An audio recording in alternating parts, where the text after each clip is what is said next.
ప్రియమైన సహోదరి సహోదరుడా, ప్రభువైన యేసుక్రీస్తు వారి నామం పేరిట మీ అందరికీ శుభవందనాలు. మరి ఒక శ్రేష్టమైన దినమును ప్రభువు మనకు అనుగ్రహించినందుకై దేవునికి మహిమ కలుగునుగాక. ఈ ఉదయకాలము పరిశుద్ధ గ్రంథంలో నుంచి దావీదు కీర్తనలు 145వ కీర్తన 14వ వచనాన్ని ధ్యానాంశంగా తీసుకుందాం. యెహోవా పడిపోవు వారినందరినీ ఉద్ధరించువాడు, కృంగిపోయిన వారినందరినీ లేవనెత్తువాడు. ప్రియా సహోదరి సహోదరుడా, మన ప్రభువు అనగా మన దేవుడైన యేసుక్రీస్తు ప్రభులు వారు తండ్రి అయిన దేవుడుగా, కుమారుడిగా, పరిశుద్ధాత్మ దేవుడిగా మన మధ్య నివసిస్తూ మనల్ని ఉద్ధరిస్తాడు. కృంగి ఉన్న వేళ లేవనెత్తుతాడు. అవును, చూడండి, మనము పడిపోయినప్పుడు, కృంగి ఉన్నప్పుడు ఎవరు మనల్ని ఆదరిస్తారు? ఎవరు మనల్ని ఉద్ధరిస్తారు? ఎవరు మనల్ని లేవనెత్తుతారు, మనల్ని బలపరుస్తారు అంటే ప్రభువే కదా. ఉదాహరణకు పరిశుద్ధ గ్రంథములో ఎందరినో వారి జీవితాల్లో దేవుడు ఉద్ధరించాడు, లేవనెత్తాడు. కృంగిన స్థితిలో, పడిపోయిన స్థితిలో ప్రభువు వారిని బాగు చేసినట్లుగా, వారిని ఉద్ధరించినట్లుగా మనం చూస్తాం. అవును, ఒక గ్రుడ్డి భిక్షగాడు మరి ఆ యెరికో ప్రాంతం గుండా ప్రభు వెళ్తున్నప్పుడు కేకలు పెడతాడు. ఏమని? దావీదు కుమారుడా, నన్ను కరుణించవా అని. దేవుని సన్నిధికి వచ్చి కరుణించమని వేడుకున్నప్పుడు, కృంగిపోయి పడిపోయిన స్థితిలో ఉన్నప్పుడు దేవుడు ఆ గ్రుడ్డి భిక్షగాని కన్నులను తెరుస్తాడు. నిజంగా ఎంత గొప్ప దేవుడు!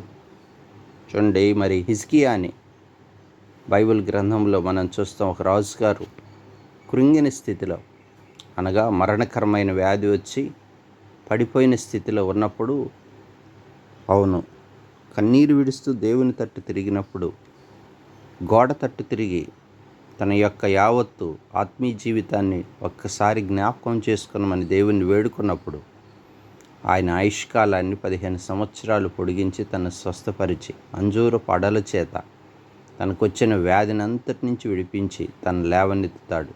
తన శత్రువుల మీద కూడా విజయం ఇస్తాడు. అంటే హిజ్కియాను ఉద్ధరిస్తాడు, కృంగిన వేళ లేవనెత్తుతాడు. ఎంత గొప్ప దేవుడు! అవును, మన ప్రభువు ఎలాంటి వాడో పరిశుద్ధ గ్రంథం సెలవిస్తుంది. ఉద్ధరించువాడు, పైకి లేవనెత్తువాడు.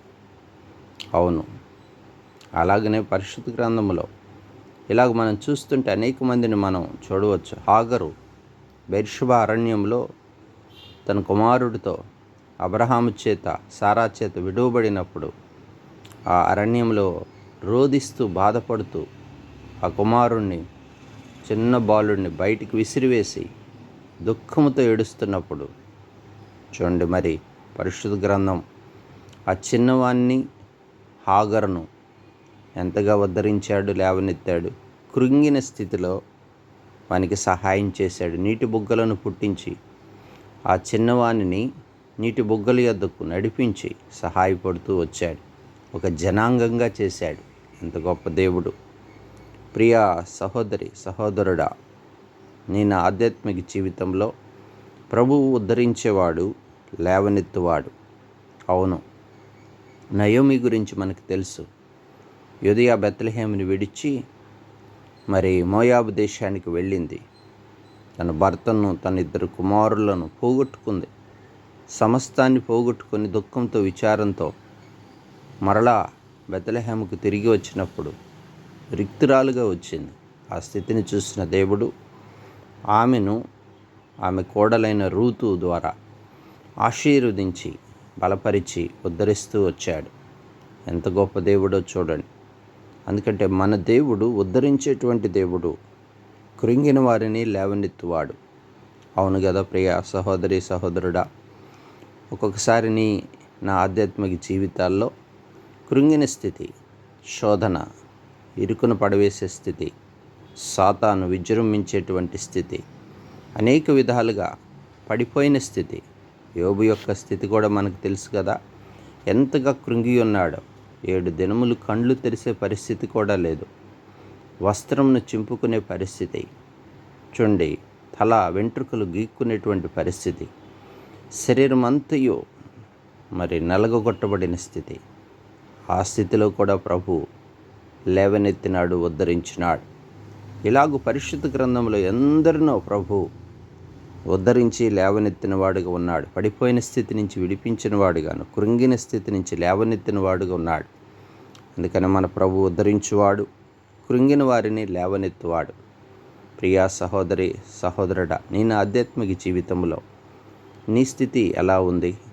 కృంగిపోయి ఉన్నావా? శోధనల చేత ఇరుకును పడి ఉన్నావా? నీకు ఎన్నో ఇక్కట్లు, బాధలు, శ్రమలు నిన్ను వెంబడిస్తున్నాయా? నిన్ను ఎవరూ ఉద్ధరించేవారు లేరని నిరాశ నిస్పృహల్లో ఉన్నావా? అయితే ఇదిగో నీకు ఒక దిక్కు ఆధారం ఉంది. ఇదిగో నిన్ను వెలిగించేవాడు, నీ త్రోవను బాగు చేసేవాడు, నిన్ను ఆదరించేవాడు, నిన్ను నిలువబెట్టేవాడు, నిన్ను గొప్ప చేసేవాడు, నీకు మహిమకరమైన ఆత్మీయ స్థితినిచ్చువాడు ఒకడున్నాడు. ఆయనే ప్రభు అయిన యేసుక్రీస్తు వారు. ఆయన తట్టు తిరుగు, ఆయన సన్నిధికి రా, నిజముగా ఆయనకు మొరపెట్టు. ఆయన సమీపంగా ఉంటాడు. ఆయన భయభక్తులు కలిగిన వారి కోరికలను ఆయన నెరవేరుస్తాడు. ఆయన సహాయకుడు గుండి ఉద్ధరించి బలపరుస్తాడు. ప్రార్థన చేసుకుందాం. పరిశుద్ధుడా, ప్రియా సహోదరి సహోదరుడా, ప్రభువైన యేసుక్రీస్తు వారు పలికిన మాటలు ఎంత శ్రేష్టమైనవి. ప్రార్థించే సమయంలో ప్రభు సన్నిధికి వద్దాం. ప్రేమ కలిగిన తండ్రి, దయగలిగిన రాజా, మీరిచ్చిన లేఖన భాగాలను బట్టి స్తోత్రాలు. కృంగిన స్థితిలో లేవనెత్తువాడవు నీవే, పడిపోయిన వారిని ఉద్ధరించువాడవు నీవు. మా పితరులను అలాగూ చేసిన దేవుడవు. నేటి మా దినాల్లో, మా సంఘ పరిస్థితుల్లో, మాకున్న ప్రతి బలహీనమైన స్థితుల్లో ప్రభువా, అయా తండ్రి, ఆయా సమయాల్లో నీ బిడ్డలైన వారు వారి వారి స్థితిగతుల్లో, వారి వ్యక్తిగత కుటుంబ జీవితాల్లో పడిపోయిన స్థితి, అయా ప్రభువా కృంగిన స్థితి, అయా తండ్రి అనేకమైన శోధనలు, ఇరుకులు, వ్యాధులు, ఆర్థిక కొదువులు, కుటుంబ పరిస్థితులు, ప్రతికూలమైన పరిస్థితి, సాతాను దుష్టుడు తెచ్చిపెట్టిన ప్రతి చెడ్డ కార్యం నుంచి విడిపించి ఉద్ధరించి లేవనెత్తువాడవు నీవే. అందుకే నీ తట్టు తిరుగుచున్నావు. నీవు తప్ప మాకెవరున్నారు? మా దిక్కు ఆధారం నీవే గనక ఈ దినమంతా మీ కృపలో బలపరుస్తురమ్మని మీ చేతికి అప్పగించుకుంటూ యేసు నామమున ప్రార్థించి వేడుకుంటున్నాం తండ్రి. ఆమేన్.